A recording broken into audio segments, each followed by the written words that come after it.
মালাকুল মউতকে আল্লাহ পাক জিজ্ঞেস করবেন, কে এখন বেঁচে আছে আর কারা বেঁচে আছে?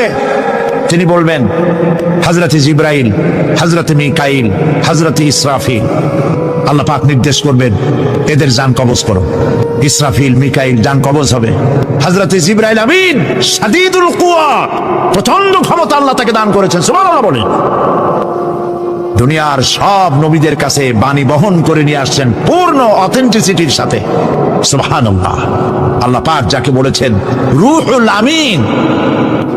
নবী করিম সাল্লাল্লাহু আলাইহি ওয়াসাল্লামের মেরাজের রাত্রে যে কথা বলা হয়েছে, ওয়ালাকাদ রাআহু বিল উফুকিল মুবিন, পশ্চিম দিক বলয় তিনি যা দেখতে পেয়েছিলেন, তাফসীর বলছে হযরতে জিবরাইলের পূর্ণ আকৃতিতে নবী করিম সাল্লাল্লাহু আলাইহি ওয়াসাল্লাম তাকে দেখতে পেয়েছিলেন। হযরতে জিবরাইল যখন দুনিয়া আসেন, কোন কোন কিতাবে লেখা হয়েছে 600 ডানা আছে, তা 2 ঝাপটায় আকাশ থেকে জমিনে চলে আসেন, সুবহানাল্লাহ। হযরতে জিবরাইলকে আল্লাহ পাক বলবেন তাকে মওত দাও, হযরতে জিবরাইলও বিদায় হয়ে যাবে। আল্লাহ প্রশ্ন করবেন, এখন আর কে বাকি? মান বাকিয়া ইয়া মালাকাল মউত। মালাকুল মউত বলবেন, হে আল্লাহ তাআলা, এখন তোমার সামনে আমি দাঁড়িয়ে আছি, আর কেউ নেই। আল্লাহ পাক বলবেন, মুত ইয়া মালাকাল মউত। আল্লাহু আকবার, মুত ইয়া মালাকুল মউত, মরে যা, মরে যা। মালাকাল মউত মরে চলে যাবে, এরপরে আর কেউ নাই।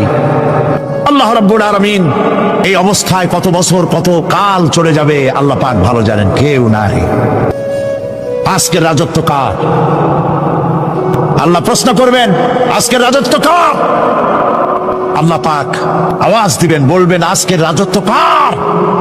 কোনো জবাব নাই, আকাশের নাই, জমিনের নাই, আকাশও তো নাই, কারো কোনো জবাব নাই। আল্লাহ পাক বলবেন, লিল্লাহি ওয়াহিদুল কাহ্হার, আজ একমাত্র রাজত্ব হচ্ছে পরাক্রমশালী আল্লাহ রাব্বুল আলামিনের। আল্লাহ পাক বলবেন, ইয়া দুনিয়া আইনা শাজারুকি, হে পৃথিবী তোর গাছগুলা কই? ইয়া দুনিয়া আইনা জিবালুকি, হে পৃথিবী তোর পাহাড়গুলা কই? আইনাল জব্বারিন, স্বৈরাচারেরা কোথায়? কারো কোনো জবাব হবে না। আল্লাহ পাক এরপরে আবার মানুষগুলিকে চিন্তা করবে, সুবহানাল্লাহ। ওয়াইজাল কুবুরু বু'সিরাত, যা কিছু মাটির মধ্যে লুকায়িত ছিল সবগুলি আল্লাহ পাক বের করে নিয়ে আসবেন। হাসরের ময়দান হবে, উপস্থিত হবে সমস্ত মানুষ, কেউ পলায় থাকতে পারবে না কোথাও। কুমিরে যারে খাইছে, বাঘে যারে খেয়েছে, আগুনে যারে পোড়াইছে, পানিতে যে পৌঁছে গেছে, কোনো পথ নাই। সবাই আল্লাহর দরবারে উঠবে, পরনে কোনো কাপড় চোপড় নাই, উলঙ্গ।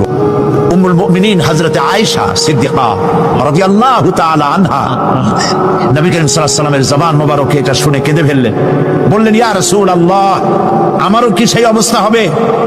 তিনি বললেন, হ্যাঁ। উম্মুল মুমিনিন বললেন, ইয়া রাসূলুল্লাহ, তখন কি আমার স্মরণ হবে না? আল্লাহর নবী বললেন, কিয়ামতের এই বিভীষিকাময় দৃশ্য দেখে মানুষ মানুষের দিকে তাকাবার কোনো হুঁশ থাকবে না। সব মানুষ উপরের দিকে তাকায় থাকবে, নিচে তাকাবার কারো কোনো ক্ষমতা থাকবে না। মানুষ অস্থির হয়ে যাবে। সেই হাসরের ময়দান বিচারক আল্লাহ রাব্বুল আলামিন প্রত্যেকটি মানুষকে তার কৃতকর্মের জন্য